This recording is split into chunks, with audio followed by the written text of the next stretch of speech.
Hello, I'm Dr. Samidhi Navaratna from the Department of Community Medicine.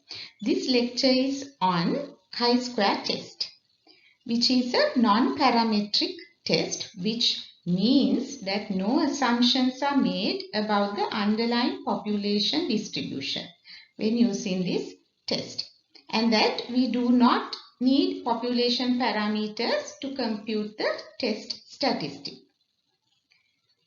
This is an important topic as later on you will realize that it is a very popular hypothesis test used in at least 1/3 of all published research papers.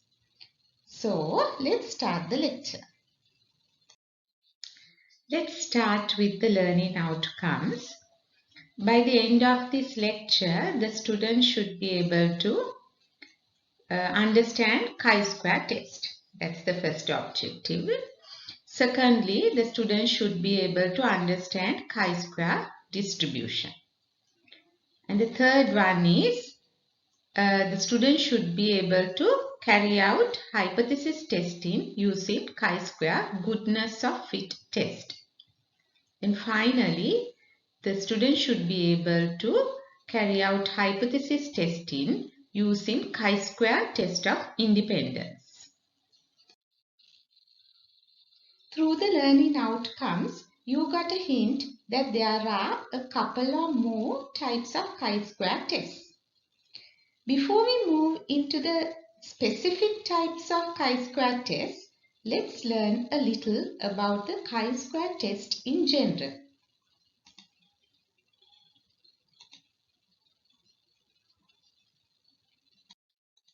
Introduction. The first thing you need to know is the chi-square test. What is a chi-square test?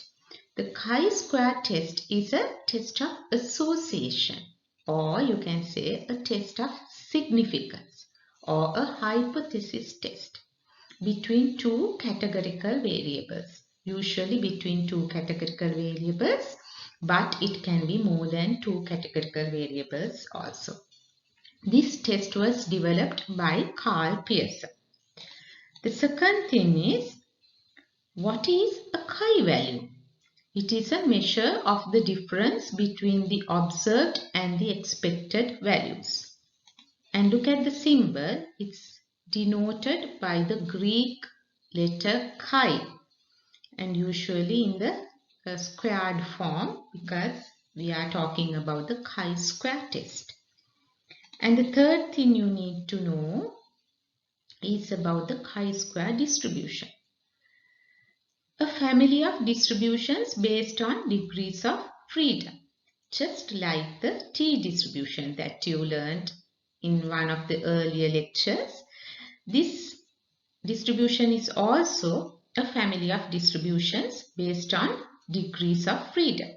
But unlike the T distribution, the shape of this distribution is positively skewed. And finally, the applications.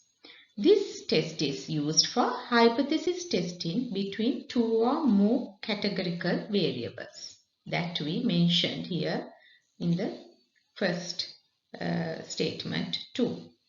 So it is used for hypothesis testing between two or more categorical variables, particularly in the nominal form. A little bit more about the chi-square distribution. So as you can see, it is a family of curves, and each of these are positively skewed, and the degrees of freedom are given here. The area under each curve is equal to 1. The chi-square table is used to find the area under the chi-square distribution. And when the degrees of freedom increases, the curve becomes more symmetrical. Chi-square test characteristics. As we have already discussed, it's a non-parametric test, which means No assumptions regarding the shape of the underlying distribution would be necessary to conduct this test. Then, as we have already mentioned, it's suitable for categorical data, particularly in the nominal form. Then thirdly, we also mentioned that it's a hypothesis test and it is not suitable for estimation. It's a test of significance. And then there are two types. Why I have put an asterisk here is because though we say two types, there are other types also, but the most common two types are the goodness of fit test, which is used for a data set with one variable, and test of independence, which is used for a data set with two variables. Moving on to the chi-square test of goodness of fit. This test provides a way to test how well a sample of data matches the characteristics of a large population that the sample is intended to represent. So, this test is used to determine whether the observed sample frequencies differ significantly from expected frequencies specified in the null hypothesis. So, in the couple of next slides, I will explain the test to you, and in the end, we will discuss an example. Chi-square test of goodness of fit is a test that determines if data fits a particular distribution. And as we have mentioned a couple of times now, it's for one categorical variable from a single population. The requirements to conduct this test are: the data is obtained from a random sample and the expected value in each category must be 5 or more. This is the chi-square distribution table. And as you can see here, the first column gives the degrees of freedom. So it's from 1 to 100, but it's not continuous, as you can see. Maybe up to 20 it's continuous, then it's in intervals, certain intervals. So here in the headings row you can see the significance levels. So basically we are interested in 0.05 for most of the biological tests.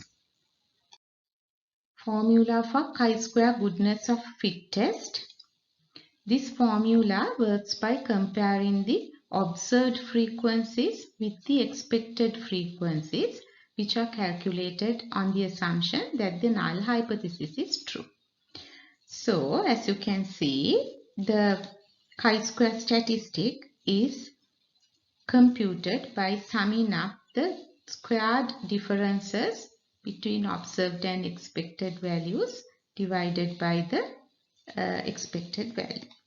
So here's the key, and the other important equation you should remember is how to derive the degrees of freedom for the chi-square goodness of fit test, and it is done by subtracting 1 from the number of categories. Number of categories minus 1. Steps in hypothesis testing. I hope you can remember the 5 steps we learned in hypothesis testing. The first step is to state the null hypothesis and the alternative hypothesis. So, with regard to the chi-square test of goodness of fit, the null hypothesis would be data consistent with a specified model. The observed data is consistent with a specified model. Or else you can state it that the observed data are consistent with a given distribution. The alternative hypothesis is data not consistent with the specified model. The second step is finding the critical value. Usually, the significance level for any biological test is set at 0.05 if not specified.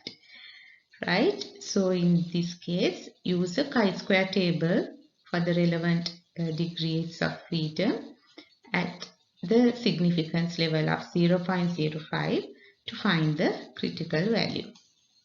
Then third step is to calculate the test value using the equation we just learned. And fourthly, compare the calculated value with the critical value and make a decision. You just need to see whether the calculated value is more than the table value. If so, refute the null hypothesis. Then the final step is to summarize the results. So you have to state whether you can refute the null hypothesis. If so, on what basis? And by doing this, you complete the hypothesis testing. Let's look at an example to understand the hypothesis testing with chi-square goodness of fit test. Table 1 gives the average percentage distribution of the blood types in Sri Lanka. A medical officer of health wishes to see whether the blood type distribution among the antenatal clinic attendees is different to the national statistics. A random sample of 400 antenatal mothers were recruited for this study. The results are given in Table 2. So the first step is to state the null hypothesis and the alternative hypothesis. The null hypothesis is blood type distribution is not different to that of national figures. Alternative hypothesis would be blood type distribution is different to that of national figures. The second step is to find the critical values. So to do that, you need to know the degrees of freedom, and to calculate that you can use this equation, number of categories minus 1. Since there are 4 categories, 4 blood groups, the degrees of freedom is 4 minus 1, which is 3. So then you need to know the significance level. So as I have told you earlier, if the significance level is not specified in the question stem, then you can always take 0.05 as the significance level. So now let's look at the chi-square table to figure out the critical value. So degrees of freedom 3 and here the significance level 0.05. So let's see. The value is 7.81. So let's put this value in the diagram as usual. So this is the chi-square distribution according to the null hypothesis, and here we have put the corresponding critical value. So before we move to the third step, which is the constructing of the chi-square statistic, since we have both these tables here, I thought of finding the expected values. So you know how to convert this into frequencies. If 40 out of 100 here, so then you have to find the value corresponding to 400, right? So this is the expected values derived. Moving on, the third step is to calculate the test value, that is the chi-squared value, using the equation we learned, and for the ease of computation, let's put the observed values and the expected values in a table. So in the first column we have the blood group, then the second column the observed values, and the third column the expected values according to the national statistics. So the next step is to find the difference between the observed and the expected values. So here we have found them, and the next step would be to square the values in this column, and then we have to divide the squared values by the expected value. So we have the final column, and now we need to sum the values of this last column. So it's 4.129. So the chi value is 4.129. So the next step is to compare the calculated value with the critical value and make a decision. So let's draw the diagram again.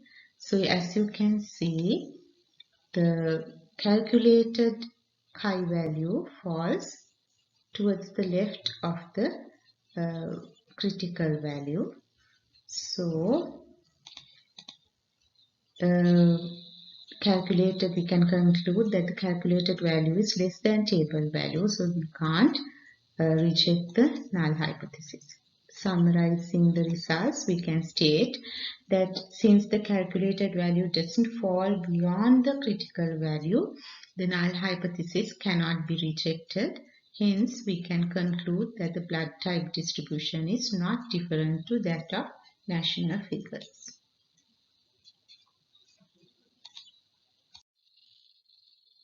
Moving on to the chi-square test of independence. The chi-square test of independence is one of the most useful statistical tests for hypothesis testing, particularly when the variables are in the nominal form, as often happens in clinical research. So, unlike most statistics, the chi-square statistic can provide information not only on the significance of any observed difference or differences, but also this statistic provides detailed information on exactly which categories account for any difference observed. Therefore, the amount of detailed information this statistic renders makes it a very useful tool in clinical research. Therefore, in the next maybe 3-4 slides, I will explain how to compute this statistic and the characteristics of this test, the assumptions and the requirements, etc. And then in the end, I will discuss 2 examples for you to learn how to compute this test statistic. The chi-square test of independence determines whether 2 categorical variables in nominal form are likely to be related or not. The test of independence makes use of a contingency table to determine the independence of 2 factors. So what are the requirements for this test? The data is obtained from a random sample and the data should be in the nominal form. That is, the data in the cells should be frequencies or counts of cases rather than percentages or some other transformation of the data. And then there should be independent cell entities. And the expected value in each cell must be 5 or more in at least 80% of cells. All cells should have expected frequencies greater than 1. A little bit more about the chi-square test of independence. What are the advantages of this test? It's simple to calculate, useful for skewed data, and it is useful when data violate equal variance.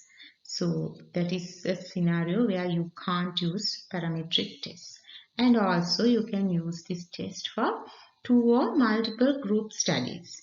Now for an example, the Z test for proportions can be used for 2 groups for categorical data. But in this case, the chi-square test can be used for multiple group studies and for different levels and multiple strata. So it's a unique test. And what are the limitations of this study? So the first one is only derives existence of an association, not the strength of the association. So in this case, we need to do follow-up other tests, follow-up tests to find the strength of the association. Okay, and the sample size requirements, which we have already mentioned. So at least 80% of the cells should have values more than 5. So the sample size should be large enough in that sense. Moving on to the contingency table, it's a two-way table comparing two categorical variables. So the most common type is the 2 by 2 contingency table. So this is a 2 by 2 contingency table. As you can see, the rows represent the independent variable or the exposure variable, and the columns represent the dependent variable or the outcome variable. And as you can see, the independent variable here has 2 levels and the dependent variable has 2 levels. So in that sense, there are 4 cells here with values, and this is the original 2 by 2 contingency table. So here, in addition to the original table, I have added the column total row and the row total column. Okay, so this particular cell here represents the grand total, that is the addition of all the values in these 4 cells.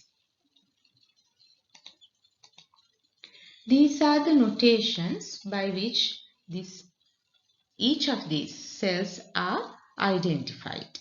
So this would come very helpful when you learn about the quick formula for the chi-squared independence test for a 2 by 2 contingency table. So in certain books, in the place of M1, A plus C would be used. In the place of M2, B plus D. And in the place of N1, A plus B. And in the place of N2, C plus D would be used. So in that sense, T would be A plus B plus C plus D. So what is a R by C table? A table with any specified number of rows and columns. So it can be a 2 by 3 table, 3 by 3 table, a 4 by 5 table, etc. And you need to know how to calculate the degrees of freedom for a contingency table. And this is the equation. So what is the degrees of freedom for a 2 by 2 table? It would be 2 minus 1 into 2 minus 1. R represents the number of rows and C represents the number of columns. So in this case, the number of rows in a 2 by 2 table is 2. So 2 minus 1 is 1. Number of columns is also 2. So 2 minus 1 would be again 1. 1 into 1 is 1. So the degrees of freedom for a contingency table like this a 2 by 2 contingency table where there are 2 levels to the independent variable and 2 levels to the dependent variable, the degrees of freedom is 1.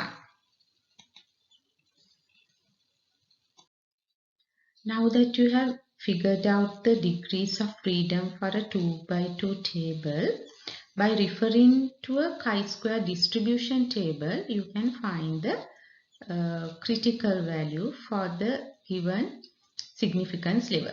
So usually, as we mentioned, we use the 0.05 level significance level. So the value is 3.84. So if you by heart this number, this value, you don't have to refer to a chi-square distribution table each time you do computations with chi-square test of independence. The formula for the chi-square test of independence is the same that we used for the chi-square goodness of fit test. And to compute the test value, first we need to find the expected value for each cell of the contingency table.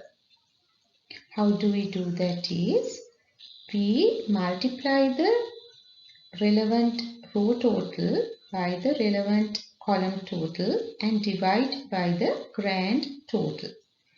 The formula works by comparing the observed frequencies with the expected frequencies, which are calculated on the assumption that the null hypothesis is true. That is, according to the null hypothesis, we believe that there is no association between the independent variable and the dependent variable.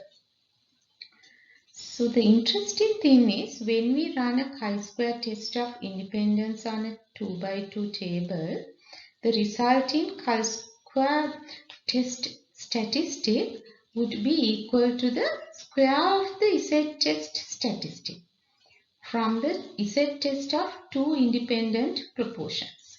If you can recollect, we did the z-test for two proportions, if you can remember, in one of the previous lectures. So, if we run the same test, that is the z-test for two proportions, and if we run the chi-square test of independence also for the same data set, the resultant statistics would be similar in the sense the square of the z statistic would be equal to the chi-square value. Steps in hypothesis testing. It's similar to any other hypothesis testing, and the only thing is, if the contingency table is not given, you need to draw the table first using the information they have provided. Then the first step, as usual, is state null hypothesis and alternative hypothesis. In this case, null hypothesis is variable A and B are independent, or else you can state variable A and B are not associated, or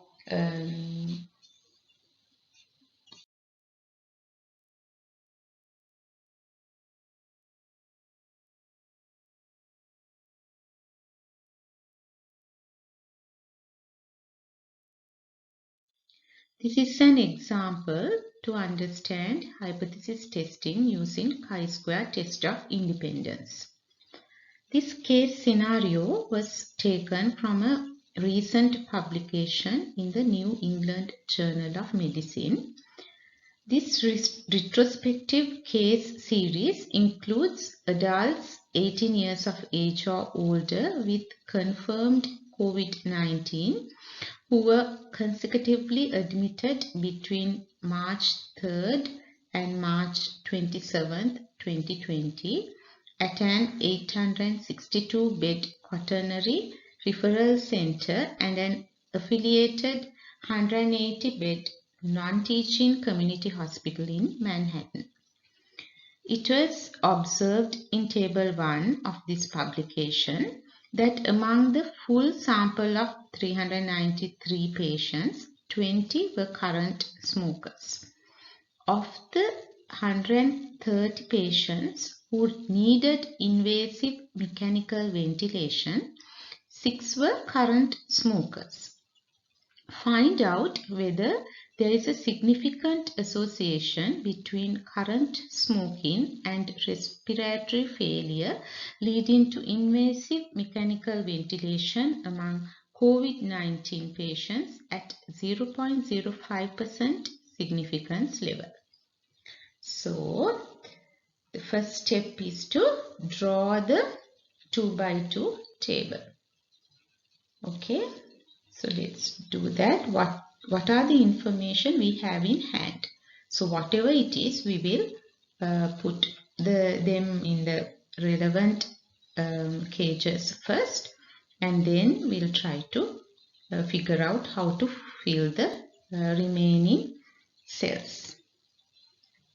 So okay, now look here. So this says among the full sample of 393. So that means the grand total is 393. 20 were current smokers. So the current smokers, the total is 20. So we have to put that number here. Then of the 130 patients who needed invasive mechanical ventilation. So those who needed invasive mechanical ventilation falls into this column, and this is the total, right? 130, the column total. 6 were current smokers. So that should come here in this cell, current smokers. Find out whether there is a significant association between current smoking and respiratory failure leading to invasive mechanical ventilation. Right? So now we have put everything that we can find here. So we need to fill the rest. So I think you can do it easily because this cell you can easily fill, and this cell you can easily fill because one way or other you just have to subtract to get the relevant values for these empty cells. Right? So let's see. So these are the values. You just need to subtract whatever values from the total values. Okay? And having done that, let's move to the hypothesis testing. The first step is to state the null hypothesis and the alternative hypothesis. The null hypothesis is the need of invasive mechanical ventilation among COVID-positive patients is not associated with the patient's current smoking status. The alternative hypothesis would be the need of invasive mechanical ventilation among COVID-positive patients is associated with the patient's current smoking. So the next step is to find the critical value. The degrees of freedom, as we know, is 1 for a 2 by 2 contingency table. And the significance level was given as 0.05 in the question stem. So therefore, we know the critical value to be 3.84. So we can mark it on the diagram like this. And then the third step is to calculate the test value. So we know now the observed values for each cell. We know the values here. So the next step is to calculate the expected values. The equation is row total into column total divided by the grand total. So we have to calculate the expected value for each of these these cells A, B, C, D. We know the notations now. So for all these 4 cells, we need to calculate the expected value. For the A cell, the row total is 20 and the column total is 130 and the grand total is 393. So this is the equation and the result is 6.615. Similarly, you can calculate the expected values for each of these 4 cells like this. And then we can mark the expected values in the table. And now we need to calculate the test statistic using the equation for the chi-square value for test of independence. And here it is. So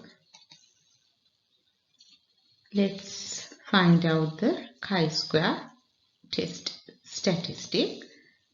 It is 0.0933. The fourth step is to compare the calculated value with the critical value and make a decision. So in order to compare, let's put the calculated value in the same diagram, and as you can see, it doesn't come anywhere near the critical region, so we cannot reject the null hypothesis. So in summary, we can state that there is not enough evidence to support the association between patient being a current smoker and need of invasive mechanical ventilation. So what does this mean? Shouldn't we tell the patients that they should stop smoking, particularly as a prophylactic method? I mean, everybody is asking the people to stop smoking. So that is the WHO current recommendation. So what is this? So this is known as the smoker's paradox in COVID-19, because certain studies show this kind of result. And as I told you in the firstmost lecture, statistics can be very misleading. So it's very vital that you carry out systematic reviews and meta-analysis if possible to come to conclusions, particularly about the cause and effect relationships. And as we know, smoking causes a lot of deleterious effects on the respiratory system. So the WHO recommends cessation of smoking, and further investigations into the interaction between smoking and COVID-19 are warranted to accurately assess the risk of contracting COVID-19 among smokers and progression to mechanical ventilation or death in patients suffering from it. Quick formula for calculating chi-squared test of independence test value for a 2x2 table. Now you are very familiar with this 2x2 table, and you learned that you can use these symbols to identify each of these cells. And you can use this quick formula to derive the chi-square test statistic for this 2x2 table. Now as you can see, you are not going to calculate the individual expected values for these cells, but you are going to use the row totals and the column totals as well as the grand total instead. Let's look at another example for understanding hypothesis testing with chi-square test of independence. And for this example also, I have used the same publication, New England Journal of Medicine 2020. This retrospective case series includes adults 18 years of age or older with confirmed COVID-19 who were consecutively admitted between March 3rd and March 27th, 2020 at an 862-bed quaternary referral center and an affiliated 180-bed non-teaching community hospital in Manhattan. It was observed in Table 1 of this publication that among 380 patients, 136 were obese, defined as BMI more than 30. Of 129 patients who needed invasive mechanical ventilation, 56 were obese. Find out whether there is a significant association between obesity and respiratory failure leading to invasive mechanical ventilation among COVID-19 patients at 0.05% significance level. So now you have to draw the 2 by 2 table for this, and when using this information provided, you can fill up whatever the cells you can first, and looking at it now you can identify the remaining cell values. We already know how to do this. So the first step is to state the null hypothesis and the alternative hypothesis. The null hypothesis is there is no association between obesity and the need of invasive mechanical ventilation among COVID-positive patients. The alternative hypothesis is there is an association between obesity and the need of invasive mechanical ventilation among COVID-positive patients.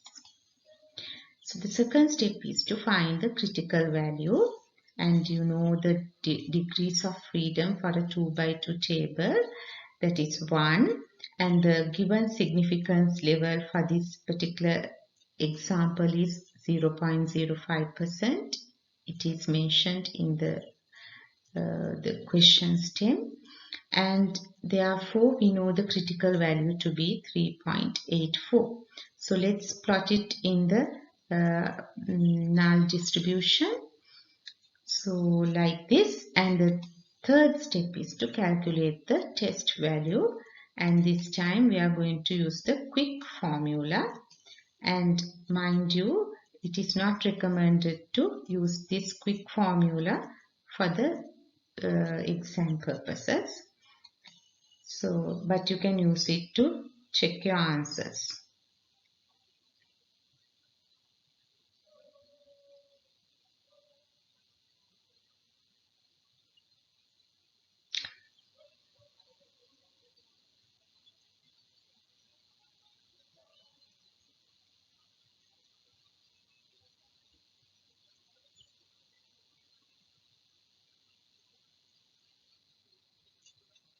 So the answer is 4.936. So the next step is to compare the calculated value with the critical value and make a decision. So let's plot the calculated value in the same diagram, and as you can see, the calculated value falls in the critical region. So therefore, we can reject the null hypothesis. So in conclusion, we can state that the calculated value falls in the critical region. Therefore, null hypothesis can be rejected. There is a statistically significant association between obesity and the need of invasive mechanical ventilation among COVID-19 patients. So there's no dilemma here. We can straight away recommend that people should lose weight, as this can be a risk factor for invasive mechanical ventilation. So even in this publication, actually they have identified this as a risk factor. or a probable risk factor, but they have not mentioned anything about the previous example, that is about the smoking and the need of invasive mechanical ventilation, because that can actually lead to harmful effects. So we come to the end of this lecture, and in today's lecture you learned about the characteristics of the chi-square test, and then you learned about the chi-square distribution, and then you learned about two types of chi-square hypothesis tests: the chi-square goodness of fit test and the chi-square test of independence. In summary, the chi-square test is a valuable analysis tool that provides considerable information about the nature of research data. And as I mentioned, it is a very powerful statistic that enables researchers to test the hypothesis about variables measured at the nominal level. As with other inferential statistics that you learned, like the Z test and the T test, in this test also the results are more reliable when the data are collected from randomly selected subjects, and when the sample sizes are large enough to sufficiently produce appropriate statistical power. So other than that, there are other related topics to this chi-square test. So if you are interested, you can read around the topic, but I won't be covering it in any of the lectures because it's not in your curriculum. So you can read about the Yates correction for continuity and the Fisher's exact test and McNemar's chi-square test, which is for the paired values. And then if you like, you can even read about the test of association that you do following the chi-square test. So that's about it. So the next lecture would be on, I think, regression and correlation. So till then, I'll stop the lecture, and please do the quiz, and if you have time, fill up the feedback form. And I have uploaded the answers to the quiz 2, and you can go and compare your answers if you have already done the quiz 2.